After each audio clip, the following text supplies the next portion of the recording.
bearing my son from me, I bury a second husband. And I, madam, in going, weep o'er my father's death anew. And I must attend his majesty's command, whom I am now in ward, evermore in subjection. You will find of the king a husband, madam. You, sir, a father. He that so generally is at all times good must of necessity hold his virtue to you, whose worthiness would stir it up where it wanted, rather than like it where there is such abundance. What hope is there of his majesty's amendment? The king hath abandoned his physicians, madam, under whose practices he hath persecuted time with hope, and finds no other advantage in the process, but only the losing of hope by time.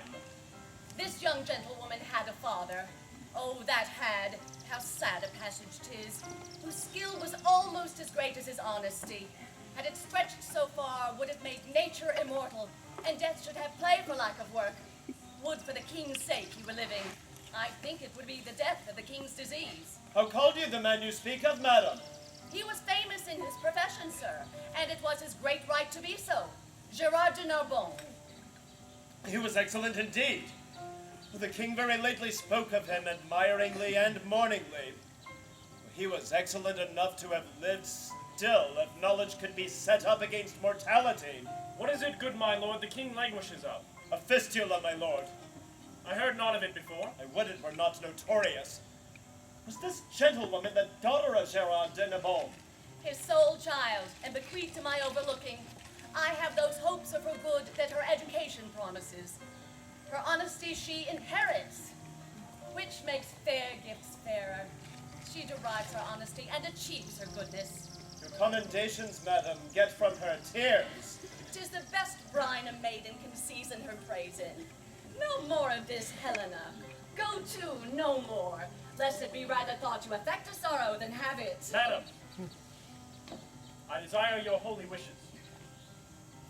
Be thou blessed, Bertram, and succeed thy father in manner as in shape. Love all, trust a few, do wrong to none.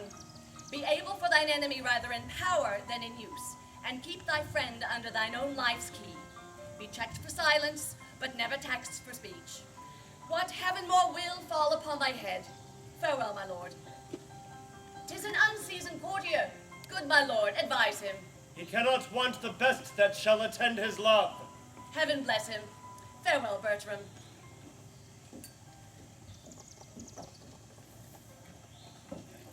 The best wishes that can be forged in your thoughts be servants to you.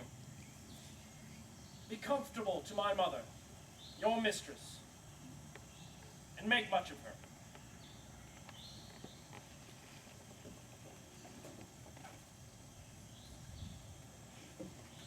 Farewell, pretty lady. You must hold the credit of your father.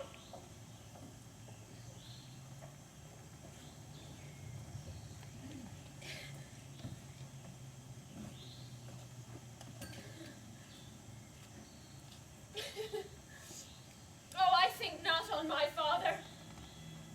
And these great tears grace his remembrance more than those I shed for him.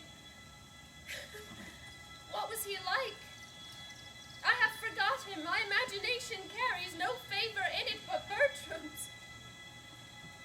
I am undone. There is no living, none, if Bertram be away. Oh, 'twere all one I should love a bright particular star and think to wed it. He is so above me. The ambition of my love thus plagues itself.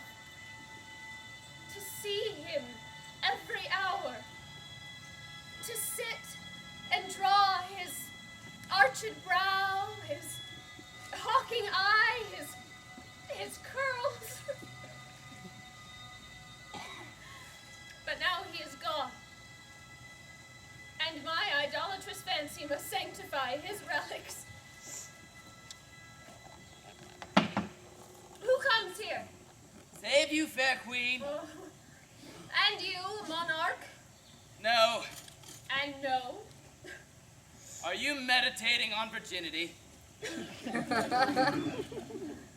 Aye. You have some stain of soldier in you. Let me ask you a question. Man is enemy to virginity.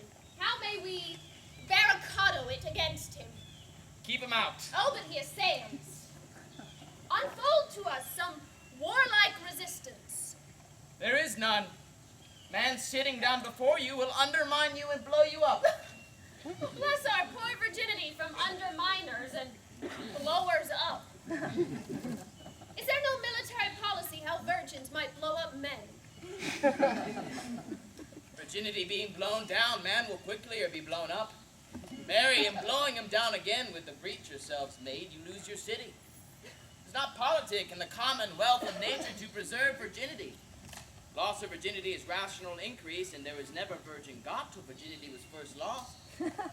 That you were made of is metal to make virgins. Virginity by being once lost may be 10 times found, by being ever kept it is ever lost. It's too cold a companion, away with it. Oh, I'll stand for it a little. Though therefore I die a virgin. There's little can be said in it. 'Tis against the rule of nature. To speak on the part of virginity is to accuse your mothers, which is most infallible disobedience. Besides, virginity is peevish, proud, idle, made of self-love, which is the most inhibited sin in the canon. Keep it not. You cannot choose but lose by it. Off with it. Within 10 years, it will make itself 10, which is a goodly increase. And the principle itself is not much the worse. Away with it. How might one do, sir, to lose it to her own liking? Let me see.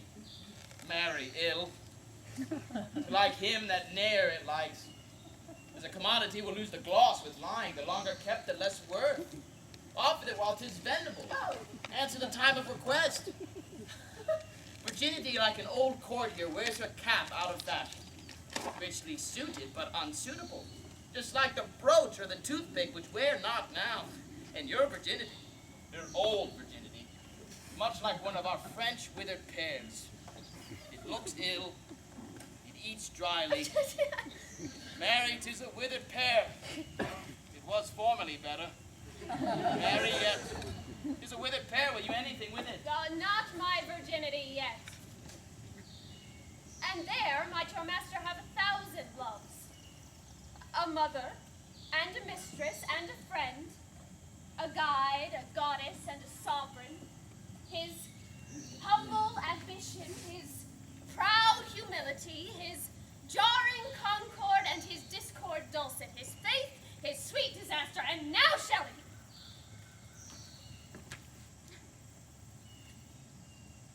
God sent him well. The court's a learning place, and he is one What one?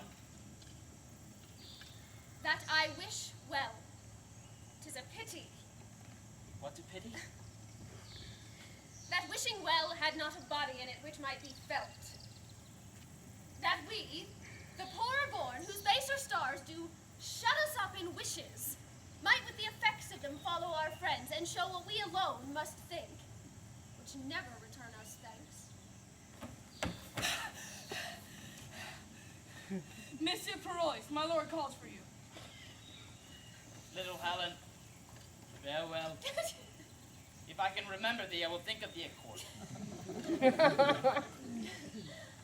Monsieur Paroles, you were born under a charitable star. Under Mars, I, Oh, I especially think under Mars. when he was predominant. When he was retrograde, I think, rather.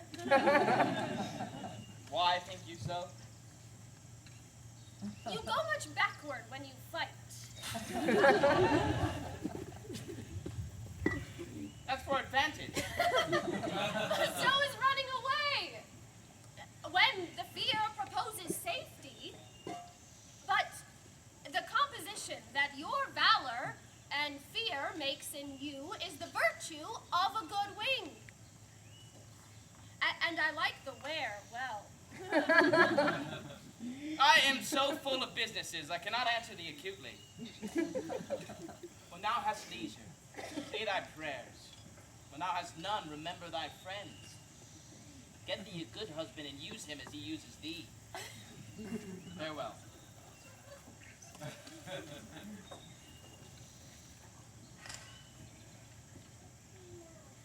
Our remedies often ourselves do lie, though we ascribe to heaven.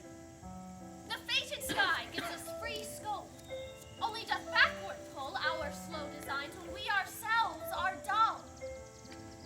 What power is it that mounts my love